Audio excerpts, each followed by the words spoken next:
Hello and greetings everyone. Thank you for joining this live stream from all over the world. This session is being recorded. A recording will be made available shortly after for those who cannot join us live.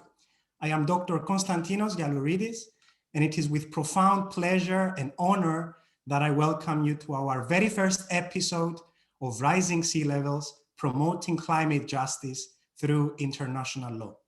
This is brought to you by BICO with the kind support of Landmark Chambers. The scientific community has spoken, and has spoken strongly. The faster and higher the greenhouse emissions rise, the warmer the ocean becomes. A warmer ocean brings with it an increase in sea level rise. We must act now before it's too late, they say. For others, it is already too late. Perhaps we have already passed the planet's point of no return, and we have altered the climate irreversibly. That the melting of Greenland and the Antarctica will inevitably lead to sea level increases of 150 centimeters by the end of the century. That those all fixed certainties that we have taken for granted, the land territory of states, their marine living resources, their coastal communities, and the states themselves will soon begin to fall apart. Some others suggest that the only way to drive change and to take action for every possible future scenario is to be found within the system of international law. That said, BICOL is extremely honored and delighted to kick off this series. And we do have here with us today, at least virtually, some very wonderful people who have kindly agreed to share their expert knowledge with us. Sir Michael Wood of 20 Essex, member of the International Law Commission, a leading international law expert, an experienced practitioner, will moderate today's discussion. He's joined by Professor Galva Teles, an experienced international law academic and practitioner, member of the International Law Commission and its study group on sea level rise. Professor Vidas, a law of the sea expert and chair of the ILA Committee on Sea Level Rise. And last but not least, the ILA scholar and researcher with the World Trade Institute, Eileen Yildiz. Together, they will do their best to bring us closer to the key issues created by sea level rise from the lens of international law. What is the role of the United Nations International Law Commission on this issue? What work has been done so far? What other bodies and organizations are involved in this effort? And what scope might exist for the civil society, researchers, or indeed for everyone watching this episode to contribute to the work of the United Nations on these issues. Now, without further delay, I would like to give the floor to Sir Michael Wood to begin today's discussion. Sir Michael, you have the floor. Thank you very much. Well, thank you very much, Konstantinos. It's very good to be part of this this very topical and very important webinar series. I'm very grateful to BICOL and to Landmark Chambers for organizing this. The events today will start with a short statement, a short introduction by each of the three panelists. I've asked them to speak for about 15 minutes, and then that should leave 30 minutes or so for discussion, for questions and answers. So I would invite anyone who has a question to put it up on in the chat system, and then we will invite them to actually ask the question in person if it works all right. So I would encourage people to put their questions in the chat box as we go along so that we see what questions there are. Well, without more ado, I'd like to invite Patricia Galva Teles, who's my colleague on the International Law Commission, to talk about the International Law Commission's work on the subject, and also, I think, more generally. Patricia, you have the floor. Thank you so much, Michael, and thank you, Konstantinos and BICOL and Landmark Chambers for having put together this wonderful series on this very important topic of rising sea levels and its different dimensions. I'm very happy to participate in the first panel today that will discuss the role of the International Law Commission. And I'm extremely happy to be able to do so in such great company with Michael, who's my colleague in the Commission as a moderator, but also as also with Davor Vidas, who is chairing also a very important committee in the International Law Association on sea level rise and international law, of which I'm also very honored to be a part of, and with Eileen, who is a young academic that is looking at this important question. So I'm very happy, and I hear that we have a very good attendance, and so I'm extremely happy to be able to share what is going on in the Commission on this topic, and then of course answer any questions that participants may have at the end. So I'll do an initial, as Michael said, I'll do an initial presentation just to give you an overview of how this topic made it to the International Law Commission agenda. What are we dealing with? What is expected in terms of a final outcome? And then we can go deeper in the question and answer period. So this topic has been on the agenda of the Commission only recently, and I will explain a little bit in more detail how it got there. But I think one point that I wanted to make previously is that echoing what you have said, Konstantinos, that this is something that science has been telling us about rising sea levels, and the projections that are not encouraging. And actually the IPCC, who is the main body of reference for scientific purposes, has estimates that are probably conservative with regard to the possibility of the rising sea levels, which will not affect equally all parts of the globe, but that will have certainly a bigger impact in certain areas of the globe than others.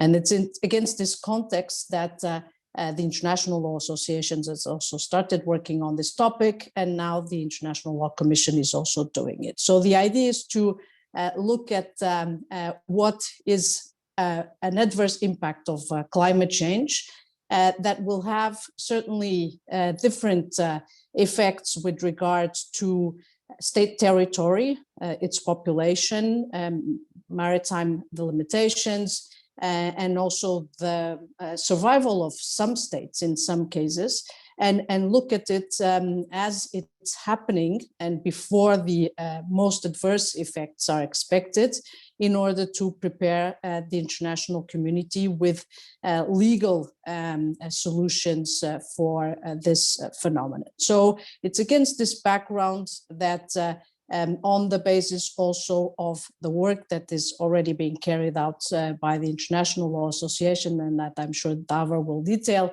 but also on previous work that the Commission has done on the topic of protection of persons in the event of disasters, which includes in the commentary also sea level rise as a possible type of disaster, that we started thinking in the International Law Commission about putting this topic on the agenda. And this was done also because member states at the UN were voicing this concern and were supporting the inclusion of the topic in the International Law Commission agenda.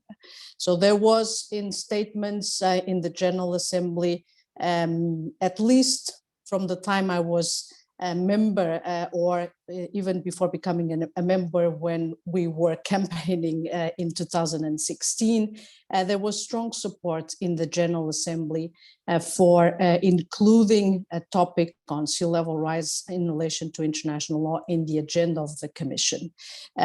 Also, I think it has to be mentioned that one state, the Federated States of Micronesia, made a formal proposal to that effect. It's not, I want to highlight that, it's not very common that states make formal proposals to the Commission, and in this case, the Federated States of Micronesia in 2018 sent a proposal with an outline, with a syllabus, to the International Law Commission, and this was considered at the same time that myself, together with 4 other colleagues, Bogdan Aurescu from Romania, Nilu from Turkey, Juan Jose Ruda Santolaria from Peru, and Yacouba Cisse from the Ivory Coast, we were putting together a proposal for a topic that was put in the working group that we have in the Commission to discuss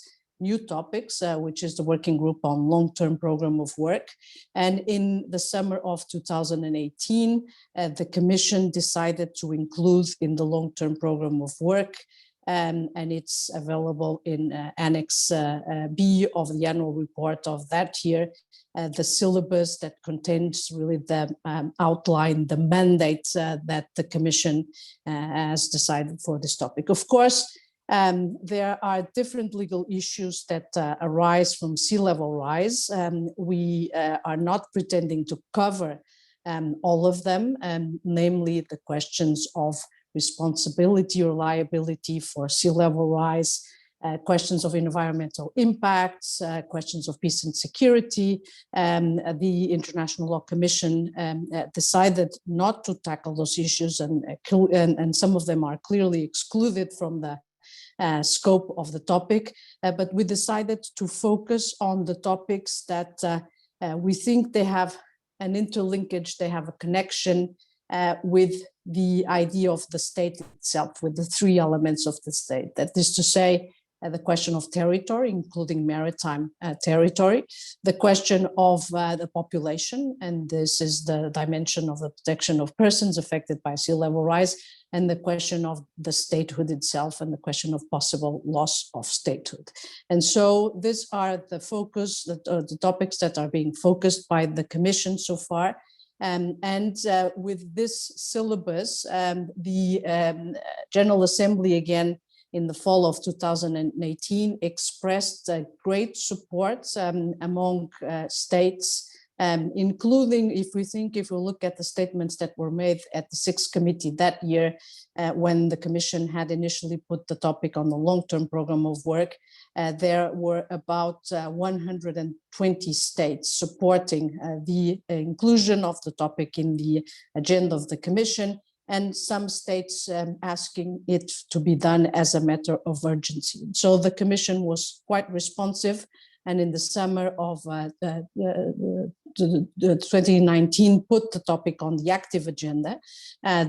We decided to propose that the Commission would work on this topic in the format of a study group, which is not the most usual form of work of the Commission, which probably most people know. It's through a special rapporteur presenting reports, and then the reports being discussed in the plenary, in the drafting committee. We're going to work on the topic because we thought it was more suitable, not only due to the multidisciplinary dimensions of the topic, but also due to the fact that this is a new topic and the practice is emerging, and we thought it was probably more appropriate at this stage to propose a study mapping the legal issues in the areas that I mentioned and offering possible solutions, and we didn't think that it was fit to do already the work that is normally done by a special rapporteur with the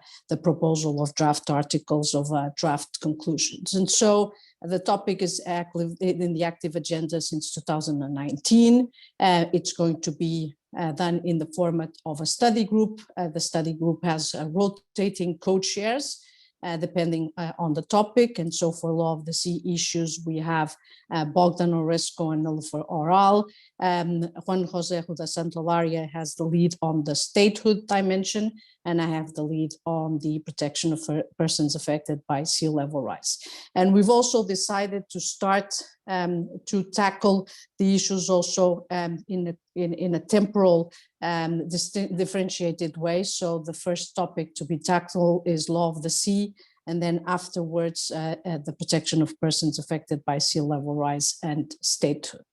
And so last year there has been already first issues paper, which will be the basis of the discussion in the study group, that was published, and it's available on the ILC website, on the law of the sea issues. And this paper, of course, was going to be discussed last summer, but unfortunately, due to the pandemic, the International Law Commission did not meet.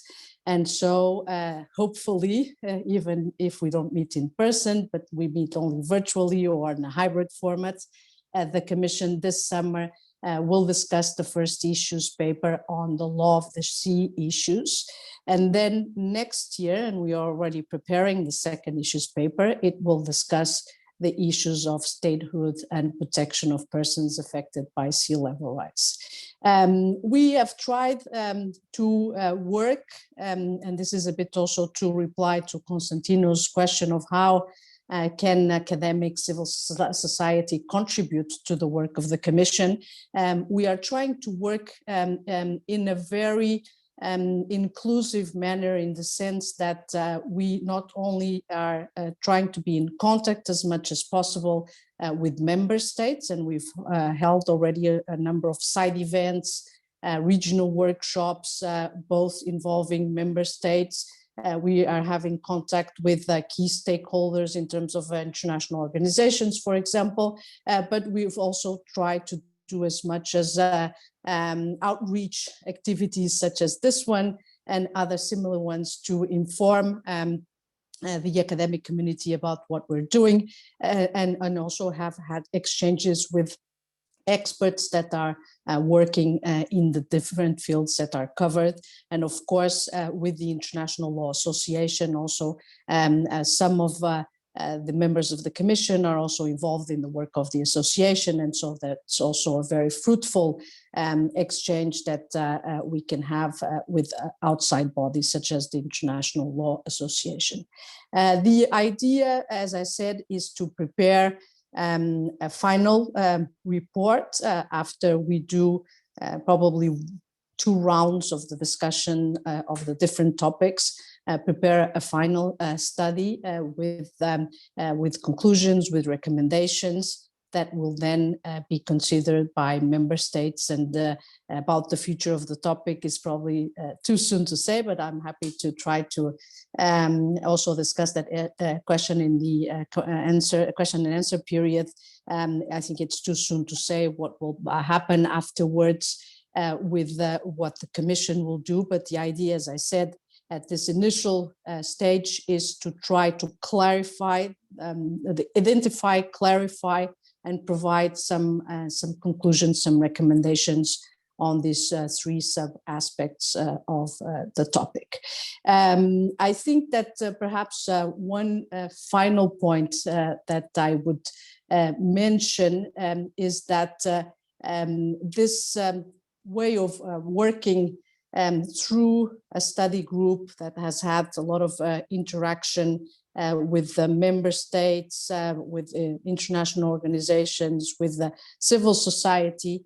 I think it's also a good model for this type of topics that in the wording of the criteria for choosing new topics from the Commission are not just the traditional topics, but topics that address the current challenges that the international community is facing. So it's probably a bit different than what we've been doing in the past in the Commission, when we tackle the more traditional topics of international law. But I think it's probably a very interesting experience also, not only in terms of dealing with the topic, but also in the way that we are doing it. So I think that I would stop here at this point, and I'll be very happy then to come back at the discussion. Thank you so much.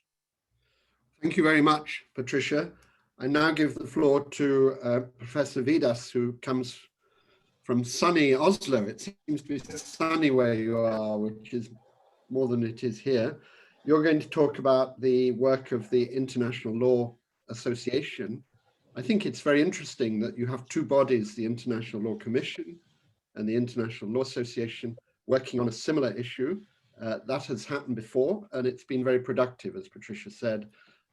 So in no sense are we rivals. They're quite different. They may look quite similar, but they're actually quite different organizations, I think.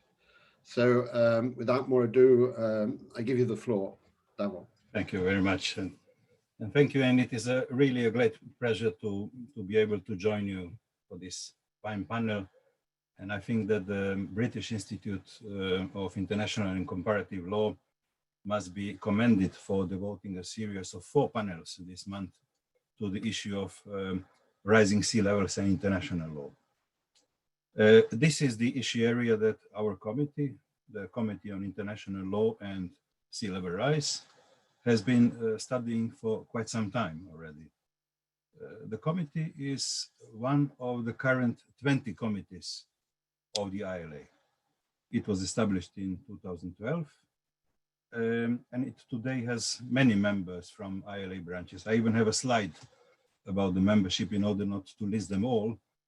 So the next one will show you the 44 current members of the committee. And of course, you see also Patricia as one of our members. We are very happy to have this possibility of having a member of ILC and our committee in the same person.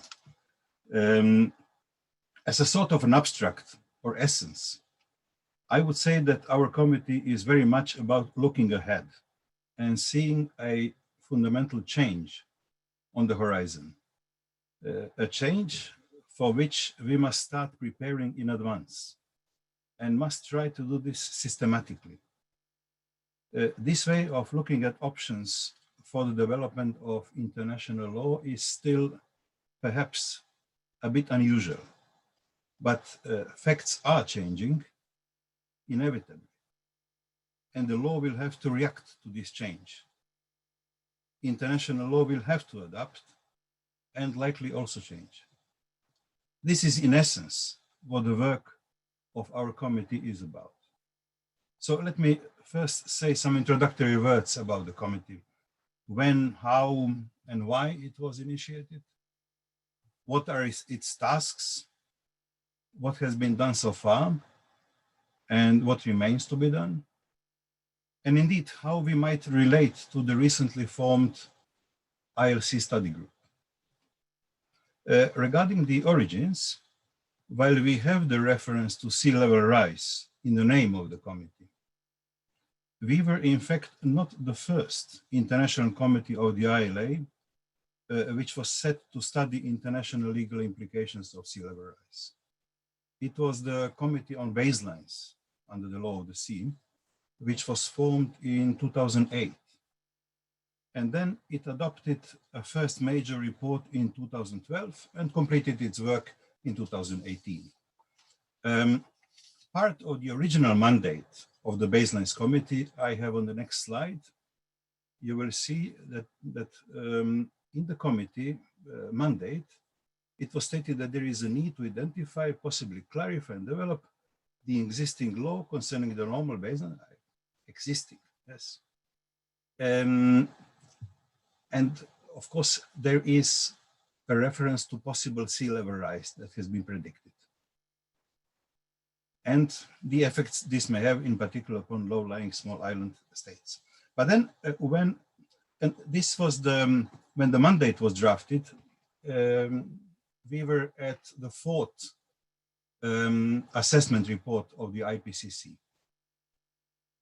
Then in 2012, when the Baselines Committee adopted its first report at the 75th ILA conference in Sofia, it had to conclude something different, really. The next slide shows the excerpt from conclusion in the report of the Sofia conference. And the committee stated that the loss of states' territory to rising sea level is not primarily a baseline all over the sea issue, and that substantial territorial loss is a much broader issue encompassing concerns of statehood, national identity, human rights, refugee status, state responsibility, access to resources, and international peace and security. So the ILA conference held in Sofia in August 2012 acknowledged in a resolution, it was resolution 1 of 2012, that this array of issues would require consideration by a committee to be set up for the specific purpose of addressing such a broad range of concerns. And later the same year, in November, the Executive Committee of the ILA approved the establishment of the new committee, and that is our committee. However, our mandate is a far broader one than limited to baselines and the law of the sea only. So the next slide shows what our mandate is. It is twofold, really. One is to study, and the other is to develop proposals. So study the possible impacts of sea level rise and implications under international law, of partial and complete inundation of state territory or the population, in particular of small island and low-lying states.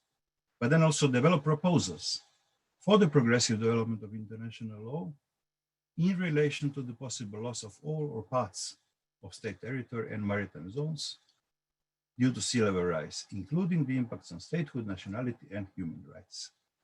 A very broad mandate, really. Aside of this background related to the baselines committee of the ILA and the difficulties of addressing issues only in the law of the sea, there were much broader concerns as well at that time when the committee was initiated.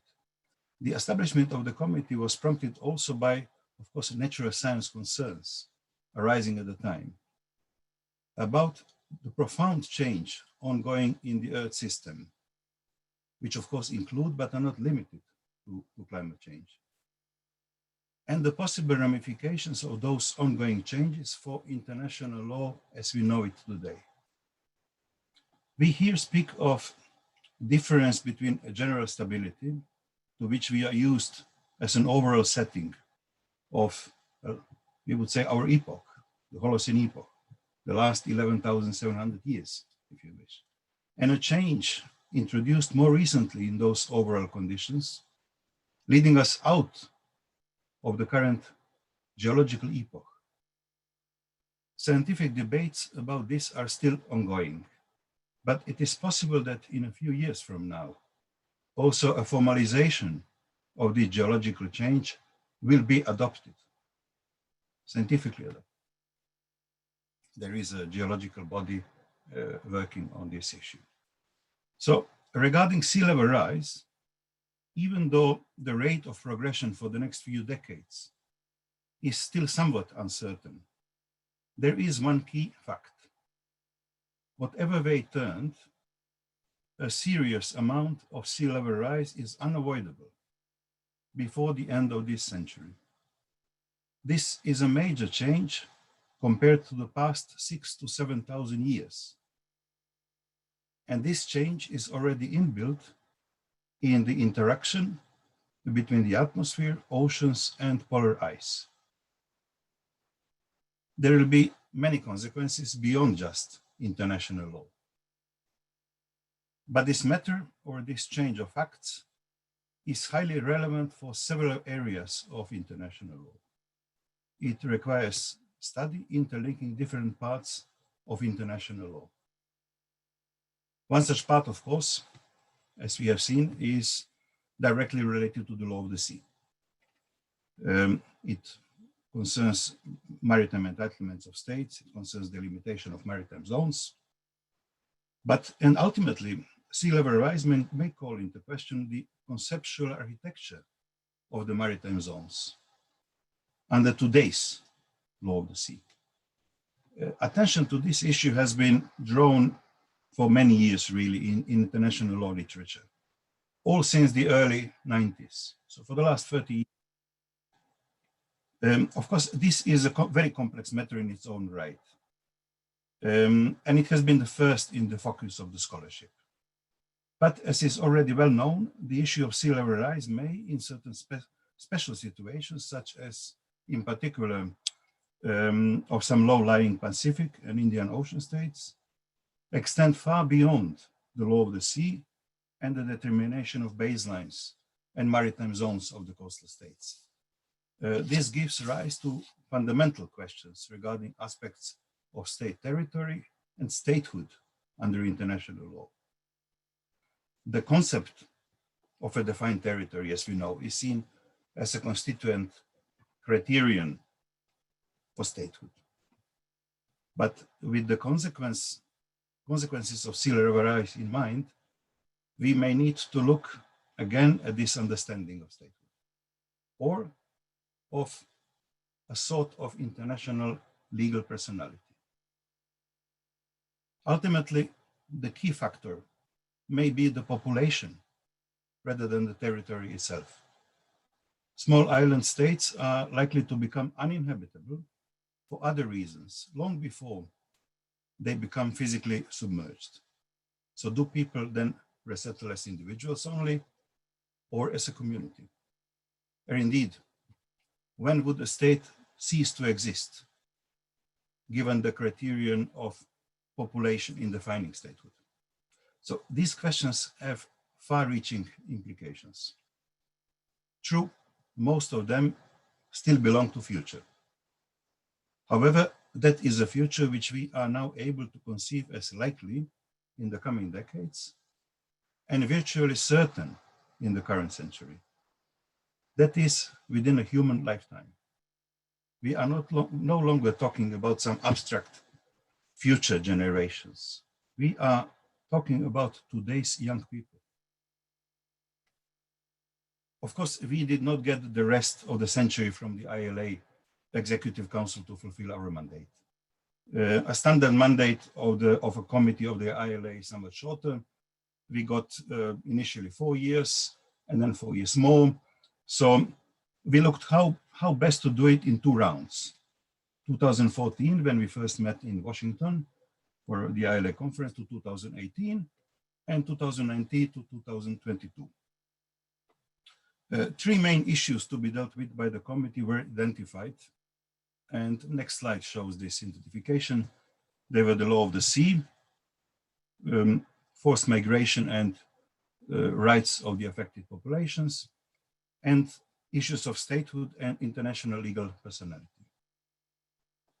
There has been a good deal of individual research on each of these issue areas in recent years. But the committee considered that it could make a useful contribution by synthesizing these various issues, elaborating interlinkages, and considering options for proposals de lege ferenda. Already at the first meeting of our committee at Washington ILA conference in 2014, we agreed to address our mandate through 2 main phases or stages. The first stage, from 2014, involved 2 parallel streams of study. One on the law of the sea, and the other on forced migration and human rights. That stage was completed with the 2018 report of the committee and 2 ILA resolutions, Resolution 5, 2018 and 6, 2018, adopted at the 78th ILA conference in Sydney in August 2018. And then since 2019, we have entered the second phase of the committee's work. This second stage involves the study of the statehood question, or more broadly, of issues concerning international legal personality in circumstances of sea level rise, but also other relevant issues of international law within the scope of our mandate, as you see them here listed. The distinction between the 2 phases is not only thematic, it is also the focus, which was on priority areas in a relatively shorter term perspective, as leading our study and proposals until 2018, and on the issues emerging in a mid to longer term perspective, which is the focus of our current work in the second phase until the final report, which is due to be presented in 2022 at the Portugal ILA session. The work of the committee at present, therefore, in addition to the issues related to the law of the sea and territory and to the rights of the affected populations, focuses also on the study of statehood and international law personality questions. We can see that those questions are occupying an increasing attention of many states, not only small island, low-lying developing states. This was obvious in more recent discussions held at the Sixth Committee, especially in the debates during the last 2 years, in 2019 and 2020. We were also happy to see that the UN General Assembly adopted the proposal of the International Law Commission for the inclusion of the theme of sea level rise in relation to international law in its active program of work. So let me conclude with some remarks regarding interaction. Interaction between, or possibilities of interaction between the ILA committee and the ILC study group. As Patricia says, already introduced in some detail, in May 2019, an open-ended study group of the ILC has been formed. This study group has based the plan of its work by organizing it through a division into 3 issue areas of international law. They are very comparable to those which our committee has defined at its first meeting in Washington, DC. So due to this somewhat comparable mirroring structure of work, we see the potential of interaction. This interaction can have many aspects. And I wish to single only one aspect here before I conclude. That is the aspect which I consider the most important: the role of international law scholarship in facilitating options for the development of international law. This is done, or at least can be done, in a complex and nuanced ways of interaction and influence. ILA and ILC obviously belong to different segments of international law scholarship. And as such, they can do different things. How that might go can be followed on an example since 2018. In August 2018, our committee adopted its report and resolution 5/2018 on the law of the sea. Some key excerpts from that resolution you can see on the next slide. So then in 2019, in the UN Sixth Committee, discussion on sea level rise, many states conveyed parts of the wording, and some even explicitly referred to the ILA resolution 5/2018. And then states also submitted their views upon the invitation of the ILC, and some drew on those recommendations. In spring then, 2020, the ILC study group produced the first substantive draft report. It is not yet a report of the ILC study group. It is the first issues report on the law of the sea by its 2 co-chairs, reflecting much of the discussion and input from the UN discussions and providing its comprehensive analysis too. And then in November 2020, the Sixth Committee discussion resumed, now drawing on the first issues report by the ILC study group to a very large extent. So through this rotation of findings, recommendations, views of states, new reports and their impact, we see how this influence and interaction process is going on. But there is still a very long way to go, and no time at all for me left now, other than to thank you very much for your kind attention. Well, thank you very much indeed, Davor. That was very interesting. It's now my pleasure to invite Eileen Yildiz to speak. She joins us from Bern in Switzerland, a country not noted for its fear of sea level rise, I suspect, but nevertheless, we look forward to seeing what Eileen has to say. She's going to talk to us about the notion of the common concern of humankind, and I'll be interested to learn whether this has a legal term or just nice words. So I give the floor to Eileen. Thank you very much, Sir Wood. I would like to first of all express my deep appreciation to the organizers, especially Dr. Konstantinos Yilarides, for including me in this timely event. I think that even as we are emerging from profound global health and economic crises born of the COVID-19 pandemic, we are continuing to face the existential threat caused by climate change. And this webinar series provides an opportunity to give careful consideration to one of the most certain outcomes of anthropogenic climate change, which is rising sea levels. So I'm not going to deny the fact that I'm in a very unique position here. I'm an early career academic, I'm a young scholar, and I am actually surrounded by great legal minds who are going to develop our laws on this. So I would like to really use this position and push our imagination. And with that aim, I would like to dedicate my speech to introducing sea level rise as a common concern of humankind. And I have a few slides that I would also like to share with you. Is that okay? No? Yes, that's fine. Okay, great.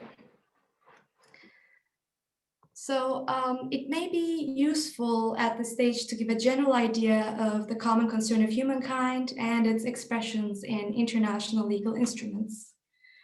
Common concern of humankind is not defined in international law. Furthermore, its content and implications are not settled.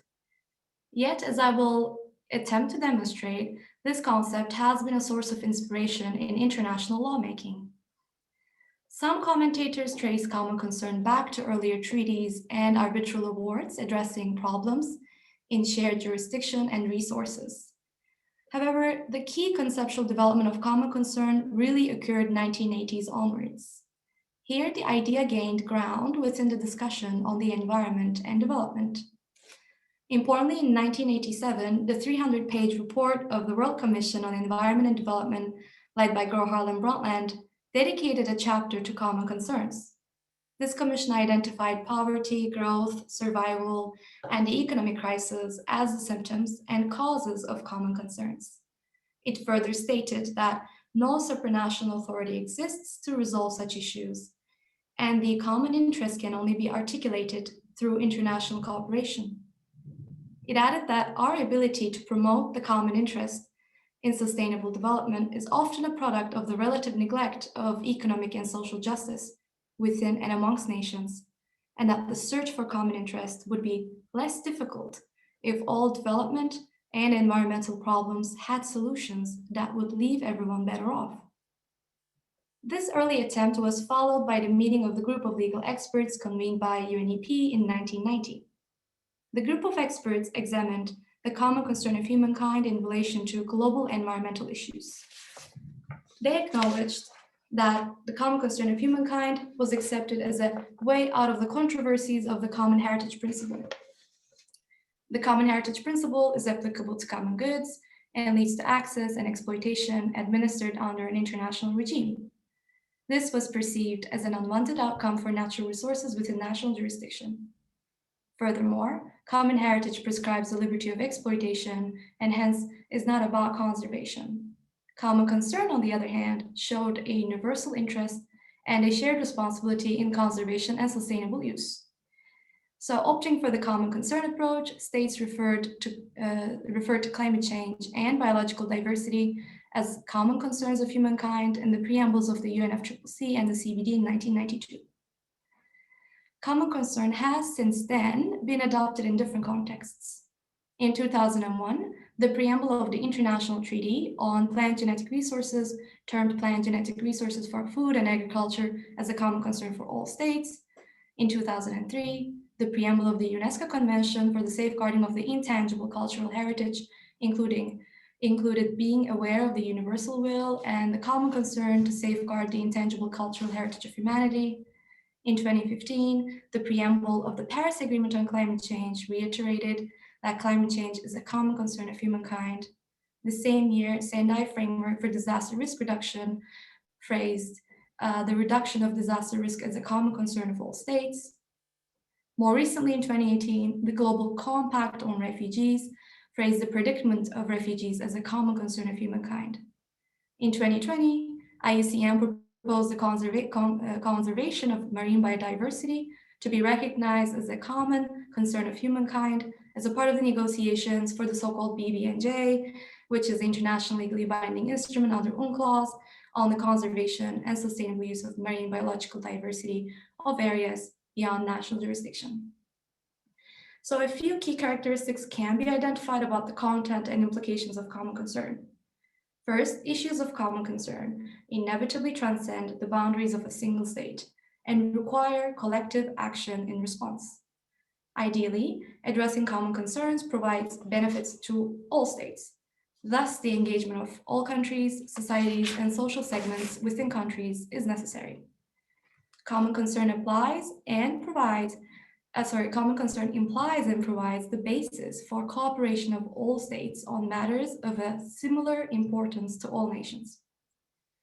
Second, common concern is about protection, and protection gives attention to the causes of the problems, both for their prevention and for the responses to be given. Third, the humankind reference in common concern encompasses both the present and future generations.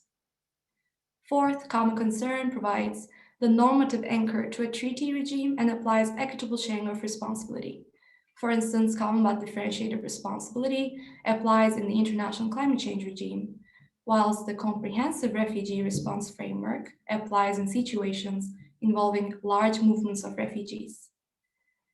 But a conceptual ambiguity, which Sir Michael Wood also alluded to, still looms, especially with regards to the implications of identifying an issue as a common concern of humankind. And the ILC considered this very question during the discussions on the draft guidelines for the protection of the atmosphere in 2015. ILC Special Rapporteur Murat Seshinya proposed that the atmosphere is a natural resource essential for sustaining life on Earth, human health and welfare, and aquatic and terrestrial ecosystems, and hence the degradation of atmospheric conditions is a common concern of humankind. Now, when this was proposed, ILC members voiced concerns about the use of this designation by the Special Rapporteur and the concept's specific legal content. It was suggested that the international community had abandoned the expression of common concern after 1992. And after this debate, as a compromise, the term pressing concern of the international community was used to articulate the matter. But the discussion didn't end there. In fact, this seems to be only the beginning. The international community used common concern of humankind in international legal instruments since 2015, as I already suggested. For instance, the Paris Agreement on Climate Change and the Global Compact on Refugees. So in 2020, states brought back common concern to the discussions on the protection of the atmosphere at the ILC. The EU submitted that it suggested that the ILC use the wording common concern of humankind instead of the pressing concern of the international community. Antigua and Barbuda, the Netherlands, Germany, Colombia, Iran, Japan, Sri Lanka, and Vietnam also supported the use of common concern of humankind. The Nordic countries submitted that they would like to encourage the ILC to elaborate on the implications of the legal concept of common concern of humankind in the context of environmental law on the protection of the atmosphere. Portugal argued that the protection of the atmosphere should be referred to as a common concern of humankind in accordance with international legally binding instruments of the UNFCCC, advocating that full progressive development of international law and normative statement was preferable over a purely factual one. And in line with these comments, the Special Rapporteur proposed in his 6th report, which was distributed in February 2020, you can find on the slide, that recognizing the protection of the atmosphere from atmospheric pollution and atmospheric degradation is a common concern of humankind. So I think that now the ILC has a magnificent opportunity. There is a sea change in our understanding of really how connected we are. And I think that the current pandemic has certainly contributed to making our conviction on that clearer. So the work of the ILC study group on sea level rise in relation to international law has a chance also to look into this concept for the progressive development of international law. And perhaps it too can prefer a normative statement over a purely factual one at the end of its work. And I think that the ILC would not be alone in its endeavors if it were to do that. Here at the World Trade Institute in Bern, Switzerland, we have been working on the doctrine of common concern of humankind and articulating its potential applications to different global problems. Professor Thomas Cotia led a fantastic group of researchers for the past 5 years in order to flesh out this concept and what it means. And their book will be published this year in May. And the book examines 6 issues and whether common concern can be applied in those 6 issues. Climate change, violations of human rights, income inequality, monetary instability, marine pollution, and issues of migration are those 6 case studies. Now, I myself have been working on common concern and trying to frame the international protection of persons mobile in the context of disasters and climate change under that concept for the past 4 years for my PhD thesis. And you can access our research, which is led by Professor Elisa Fornale, who is also a member of the ILA Sea Level Rise Committee, from that link there, climco2.org. So we've been conceptualizing common concern to address transboundary problems, the resolution or prevention of which requires collective action among states. Collective action in this sense can be seen as invoking the meaningful cooperation of everyone involved. And of course, we're kind of familiar with these theories of what happens when states act in their self-interests. One idea is the beg with thy neighbor problem, where a state adopts policies that attempt to remedy a problem by maximizing the benefits at the cost of its partners, neighbors, and others that are impacted. And this can worsen the situation of the other parties involved. And this would, I think, certainly ring a bell when we think about sea level rise. And another scenario is always the tragedy of the commons, where all actors actually act in their self-interests and they act independently, and then they ultimately deplete a shared limited resource, right? So I think that common concern here really helps us when we engage in situations of this sort. And it has the potential to apply to all fields of international law in all levels of governance. However, obviously it cannot apply to all collective action problems without risking inflationary effects and being watered down. So there is a threshold which has been identified as a result of our works, and that would be the potential and risk to threaten international stability, peace, and welfare. And the process of claims and responses ultimately helps to identify whether a particular issue passes this threshold. So whether a matter is deemed a common concern is open to initiatives to debate, approval or rejection in the diplomatic and legal process of lawmaking. Ideally, states as well as non-state actors can contribute to this process by voicing their claims in appropriate international fora, organizing hearings with experts, and finally reaching a consensus of normative value. So I think that the discussions that have been happening at the ILC on the protection of the atmosphere and how it can relate to common concern are surely an example of this. Another example could also be the work that is being undertaken by the ILA and the ILC on sea level rise. So I can get into the theory and the concept of common concern that we have developed, but due to time constraints, I will not get into it a lot. So if anybody's interested during the Q&A, we can pick this up. But I will just suggest that there are 3 legal implications which we have considered when we identify an issue as a common concern, and these would be the duty to cooperate, the duty to do homework, which means adopting domestic measures, and securing compliance are the 3 consequences that we foresee. So sea level rise prompts many legal challenges, and these are novel. And I think that my fellow panelists have definitely laid out all of these novel challenges and all of the difficulties that await us when we try to tackle these problems. And in my opinion, I think that sea level rise and its implications in international law definitely has the potential to threaten international peace and security. So framing sea level rise as a common concern is, in my opinion, a very timely consideration, if not a necessary one. And so that's where I'll leave it. I know that it's like a cliffhanger right now, but we can certainly engage in this more in the Q&A. And I just have a few questions to everybody for the Q&A. Do you think that the implications of sea level rise in international law need to be identified under a normative concept? Do you think that common concern is a good fit? If so, do you think that sea level rise passes the threshold of a risk to threaten international stability, peace, and welfare? And what do you think about the potential legal ramifications of identifying sea level rise as a common concern? I'm looking forward to hearing your valuable views. Thank you very much. Well, thank you very much indeed, Aileen. That was very interesting. And I'm sure the International Law Commission will be very interested in what you said later this year.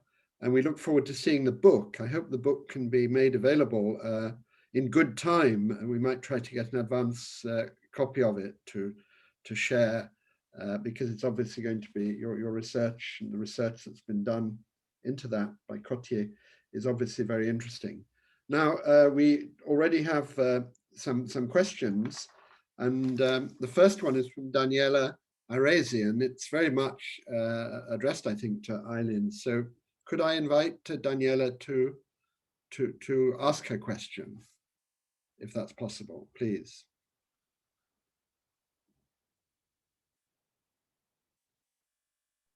Hello, everybody. Thank you. Can you hear me?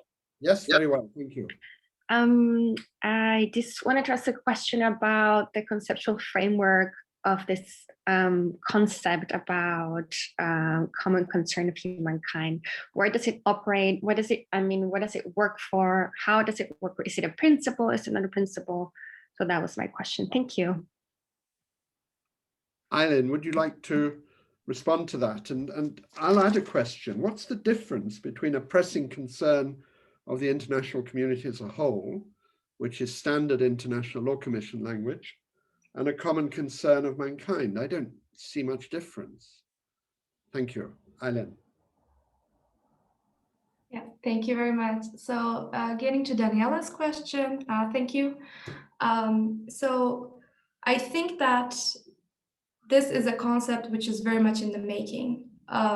We could call it a doctrine, we could call it a concept, we could call it in the future an issue that has the potential to become a legal principle one day. And certainly Thomas Cotier's team has been pushing for us to go in a direction where we can say that one day common concern will be a principle of international law. And so if you ever have the opportunity to take a look at their book when it's published, I think their conceptual framework is pretty clear, and I can just try to encapsulate that framework. So the idea is whenever there's an issue which has transboundary impacts, so the impacts that are not only constrained within a state, but have potential impacts beyond the state's territory and sovereignty, then you get into an issue of a common concern. And there, obviously, not all issues which have transboundary impacts would qualify as a common concern, because then that would really water down the principle. The idea is that there's a threshold, and the threshold would be anything that might have a risk of threatening international peace and security, and perhaps also welfare. And I think that sea level rise is a perfect case in point. Climate change is a common concern of humankind, so that's maybe easier to tackle at this point. Climate change is an issue where, regardless of a state's behavior domestically, if a state continues to emit a lot, then it will have ramifications for everybody, right? So it is not dependent on how a state domestically acts. It can have ramifications beyond its territory. So that's the idea. And then there, if any issue is identified as a common concern, this group, Thomas Cotier's group, said that there might be 3 implications of that. And there's a duty to cooperate. And I think duty to cooperate has been really discussed a lot in international legal scholarship. I'm not going to get into it a lot because of time constraints, but basically the idea here is that there's a duty to cooperate in the sense that every country needs to be involved. Right, so there's a treaty regime which is made, and then every country needs to be involved in that treaty regime. I think that's the idea there. And then every country, in accordance with that treaty, needs to adopt domestic measures. and you can go beyond the measures that have been agreed upon by that country. So you can take autonomous domestic measures as well. And then there's the issue of secure and compliance, which is very complex. But there, the idea is we need to come up with a proper compliance mechanism so that that treaty, which is aiming to protect that common interest, can actually have some real life applicability. And it's not just wishful thinking, if you will. And getting to Sir Michael Wood's question, I think that that's a really interesting point. And I think that the 2015 debate at the ILC was really interesting for us to understand what might be indeed the difference between a pressing concern of the international community versus the common concern of humankind. I can already see some differences. I think that when we think about common concern of humankind, there is some form of a historical doctrinal progression there, in the sense that, for instance, the legal experts that convened by UNEP try to frame it in a certain way where it can be applicable to certain situations and so on. Whereas with pressing concern of the international community, I'm not familiar with this was done. And so that would be my only point. And sorry for taking so much time. Thank you. No, don't apologize. That was very interesting. The next question I have is from Francis Angadi, and I think it's addressed to Patricia because it's about the role of the ILC and what the output might be. But I would invite Francis to ask the question, please.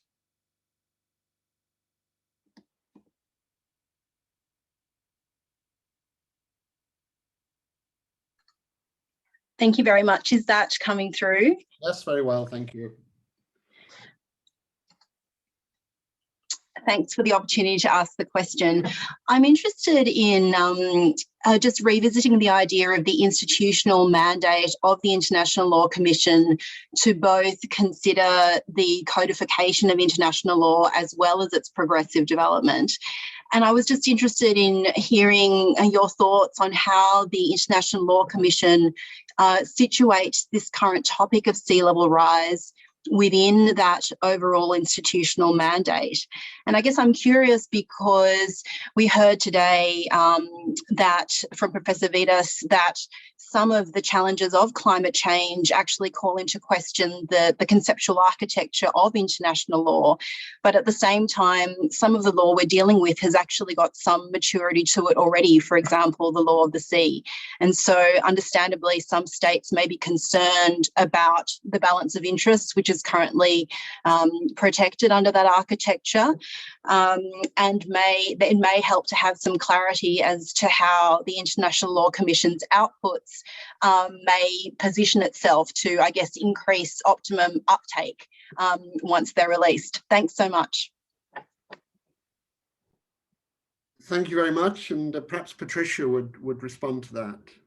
Sure, with pleasure, and thank you so much for all the questions that I see are popping in the Q&A box. It's excellent that this presentation is generating so much interest, and thank you, Francis, for your question. I mean, it's of course a very fundamental one in terms of when the International Law Commission decides to put the topic on its agenda, there is an examination of the criteria that has to be done, and the 4 criteria that the Commission has set for including new topics on its agenda are, on the one hand, that the topic should reflect the needs of states in respect to progressive development and codification, of course, then that the topic is at the sufficiently advanced stage in terms of state practice to permit progressive development and codification, and that the topic is concrete and feasible. And at the same time, there's this 4th topic that I mentioned in my presentation, that the Commission should not restrict itself to traditional topics, but could also consider those that reflect new developments in international law and pressing concerns of the international community as a whole. And I think when we look at this 4 criteria, and especially when we look at the 4th criteria, the criteria that guides the inclusion of new topics, not the traditional topics, the topics that reflect more the current concerns and pressing concerns and the new developments. I think we have, of course, still with situating the topic within the mandate of the Commission, take a look at it in a slightly different perspective, in the sense, and I think this is actually the case for sea level rise, and I think it became quite evident also in the presentation that Davor made. I think there, on the one hand, we have an emerging practice, but it's still forming. And especially in the law of the sea area, we see that especially in certain areas of the globe, namely in the Pacific. We also see that if we were to wait until practice has fully developed, perhaps it would be too late to be proposing the solution. So this is not, I mean, it's still in the context, of course, of the mandate of the Commission, and certainly in the study that we are doing, it will reflect aspects that are of codification, where we will look at the applicable principles to the different areas of the law of the sea and protection of persons, for example. But it will certainly include also a dimension of progressive development, because we're really here in an area where also, and I think that's a point that was made quite appropriately by Davor, the fact that the ILA and the ILC have put these topics on the agenda, they've been also a factor of generation of practice, because we see that states are interiorizing the issue in its legal dimension more. We see also that in their inputs to the International Law Commission work, and that's probably where we have the big difference between the ILA work and the ILC work, is in the ILC we have this direct relationship with states, and we have states sending in comments to the work of the Commission, inputs, elements of practice. They react in the 6th committee when the Commission presents the report. And so we have here a process where we are at the same time trying to analyze the practice, but this process is also generating practice. But I think that in terms of the fundamental aspect that you were asking, in terms of how this will influence the uptake by states, and in terms of the choice in the output of the Commission topic, it's also why, in my view, and of course I'm here expressing as my views as one of the co-chairs, but not officially on behalf of the Commission or on behalf of the other co-chairs. But I think one of the reasons why it was fundamental to do a study group with the idea of producing a study is also because we thought that would be the way that it would be more acceptable to states, and because of the maturity, or in a way, the lack of full maturity of the subject. So I think that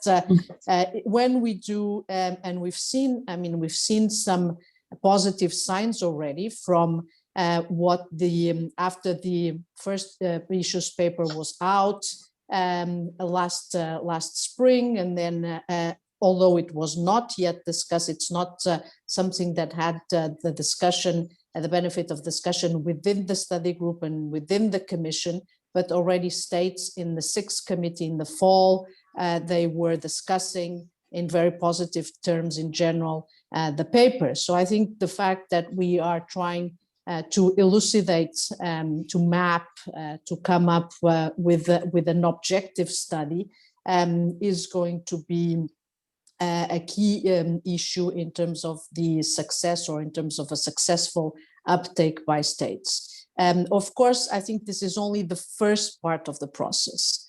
Then we will need to see what happens afterwards.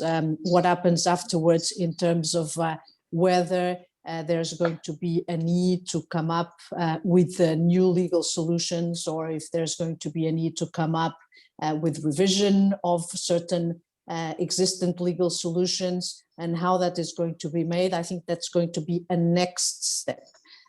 So again, for these reasons, this is that's why I emphasize in my initial remarks slightly different process, and the format of the study group also reflects that intent. Thank you very much, Patricia. Now there's a lot of questions and we won't have time for all of them, but if my colleagues on the panel see a question they particularly want to answer, there'll be a little opportunity at the end, a short opportunity to respond. But there's really two questions that might be addressed to Davor. The first one from James Sloan, and I'll just say it rather than inviting him to speak to speed things up. It's essentially, he points out that there are no Pacific Island representatives on the ILA committee, and what you're going to do about that. One might add the same about the International Law Commission. And then Salman Aksunga has asked what's perhaps a key question for the maritime aspect of these things. It's essentially whether it's right to assume the continuity of existing boundaries despite sea level rise, or whether one shouldn't be thinking in terms of ambulatory boundaries, which is perhaps more the practice at present. I hope I've expressed those two questions correctly, and perhaps I could ask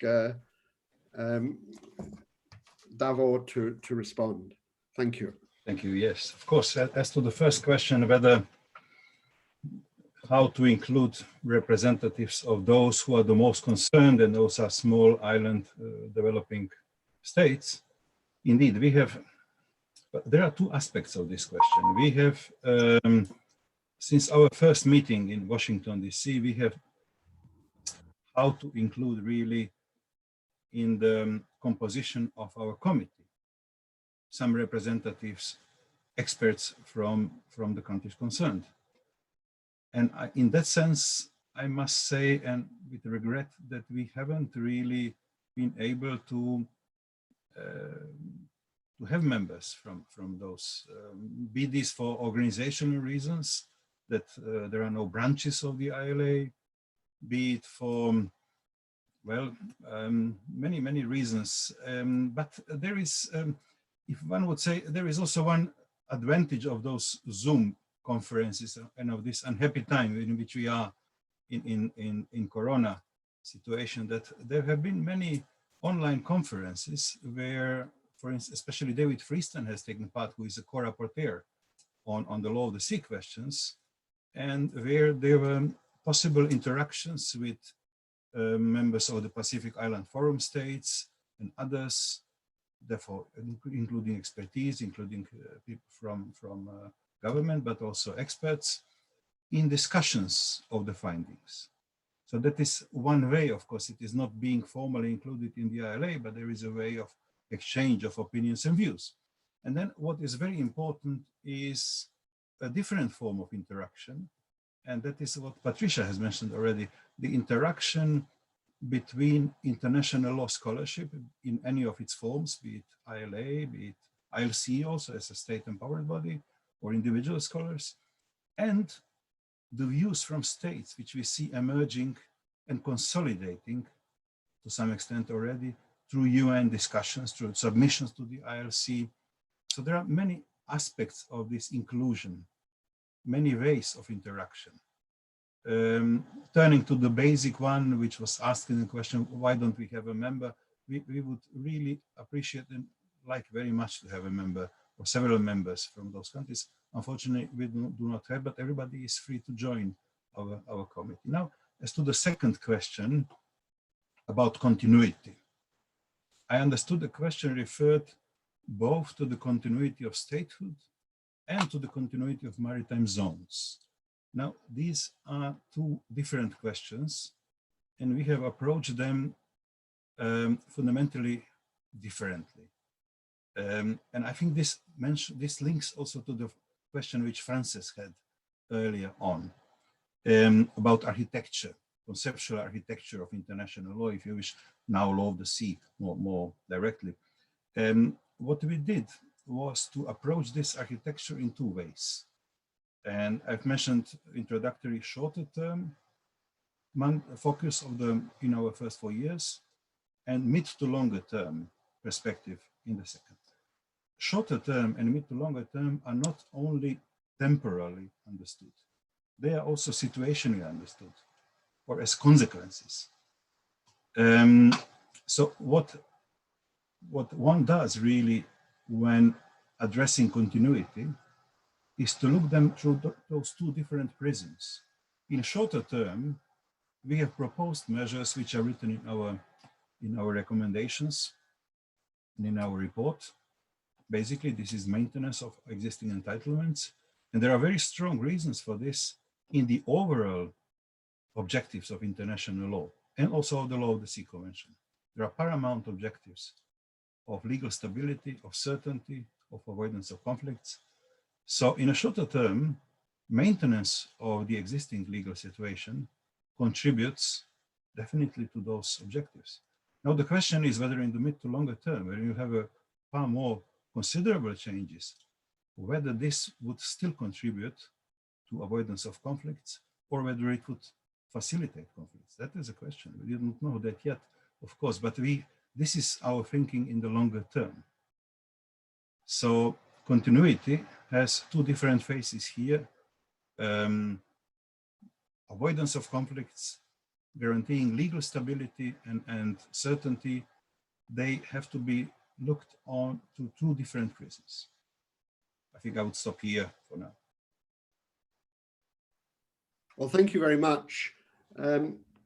Some of the other questions I think can equally be asked in later segments of this series, this webinar series. So if you haven't been able to ask your question today, I would encourage you to keep it for later ones. For example, there's an interesting question about ITLOS, which perhaps Patricia might say a word about. And the question is whether ITLOS has anything to contribute to the solution of some of these issues, which reminds me of its power to give advisory opinions, whether there's scope for an advisory opinion from the ITLOS on any of these matters and how that would be engineered, if I could put it like that. So Patricia, perhaps you could respond to that. Thank you. When I saw that question by Monica, and I take the opportunity to salute her, I also thought that, as you, that this could be answered in one of the next sessions, especially the one dealing with the ICJ, and if there's room for a role of the ICJ. And I think that one has to have asked the question about the ITLOS also. Both in a case that could be brought by states in terms of a bilateral dispute, but also as possibly as an advisory opinion. There's been a lot of discussion about that. It might be perhaps easier to reach ITLOS in terms of asking an advisory opinion. Of course, here the question would be about how to frame the question to be posed to ITLOS and UNCLOS. So it wouldn't. I mean, when one is looking at options, and I think some states have been looking at those options, whether to ask the ICJ or ITLOS for an advisory opinion to clarify some of the aspects. The disadvantage of ITLOS is that it would be limited to UNCLOS and the topics covered in UNCLOS, whereas the question asked to the ICJ could be framed in a broader term. But probably in practical terms, it might be easier to get a group of states asking for an advisory opinion of ITLOS. And there's been some discussion. I'm always waiting for the moment where this might happen. I don't know when that's going to happen. I don't have any inside information. But I think it's certainly an option. And I think here we're all trying to work towards the same goal, I think, which is to clarify the rules. I think that's the most important part, to anticipate. And I think probably this is one of the cases we say a lot that international law is reactive, reacts to crisis, is one war late or one pandemic late. And in the case of the corona pandemics, But I think here we have a good case where both academia, both the UN, both the International Law Commission, and perhaps states' requests to the ICJ or to ITLOS for advisory opinion could be trying to anticipate issues. But I would take the opportunity also to stress one of the points that was just made by Davor, and I think that's something that is really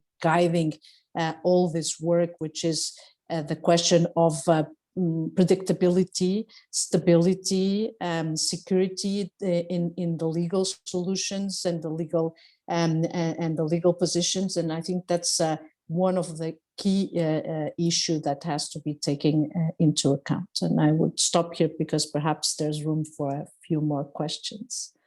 Well, thank you very much, Patricia. In fact, I think we only have 5 minutes left. So what I'd like to do is offer the other two members of the panel an opportunity to say anything in conclusion, perhaps inspired by the questions, perhaps not, and then pass the floor back to Konstantinos. So Davor, would you like to say some final words in the light of this debate? Thank you. Thank you very much. Yes, on a very broad generality, if I would say, there is a special role of scholarship in the system of international law, and it is even codified in Article 38, paragraph 1, letter D. It's not only judicial decisions there, it's also scholarship.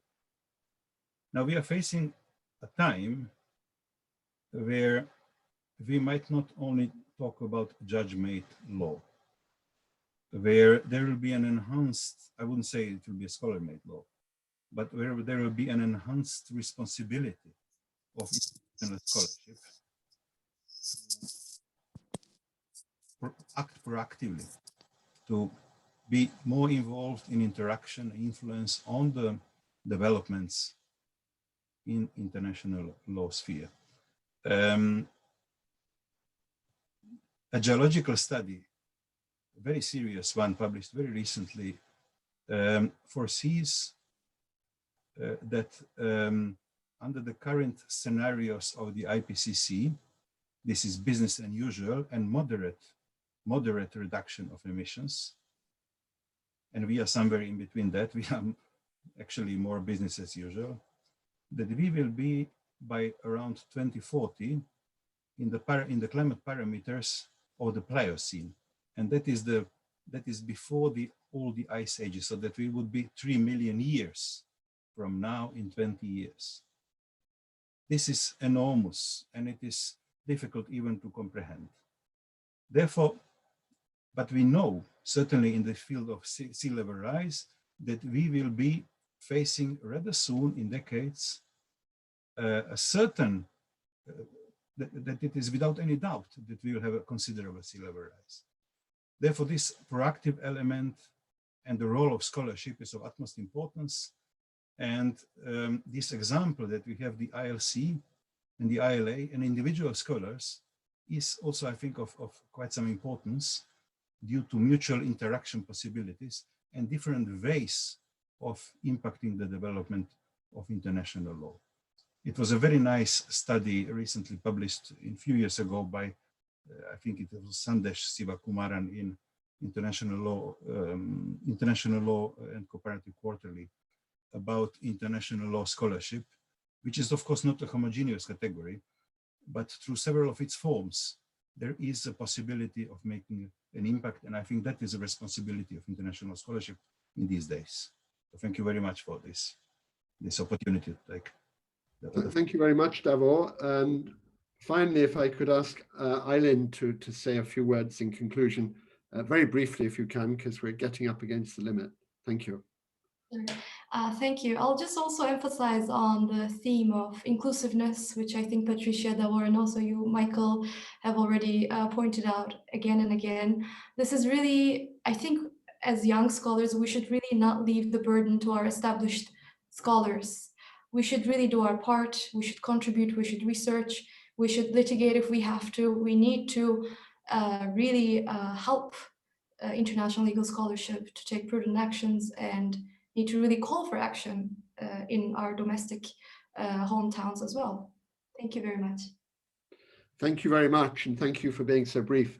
It only remains for me to thank the panelists very much for what's been a very good session, and to thank all those who've asked questions. I'm sorry we didn't get round to answering all of them, but do keep them back for later sessions. And now I'd like to pass the floor back to Konstantinos, who's just going to say some final words. So Konstantinos, please, you have the floor. Thank you, Sir Michael, Professor Galva, Teles, Professor Vidas, Eileen. I would like once again to thank you very much for joining us for today's most insightful discussion. And a big thanks to every one of you watching this live stream and participating in the discussion. Finally, thanks very much indeed to Bicol, our amazing web events team, and my research colleagues, Jean-Pierre, Christine, Ivano, and of course, Landmark Chambers for supporting this series. Thank you all very much. Please keep safe and see you next week for our second episode on rising sea levels and the role of the International Court of Justice. And with this, we conclude today's session. Thank you very much. Bye. Thank you.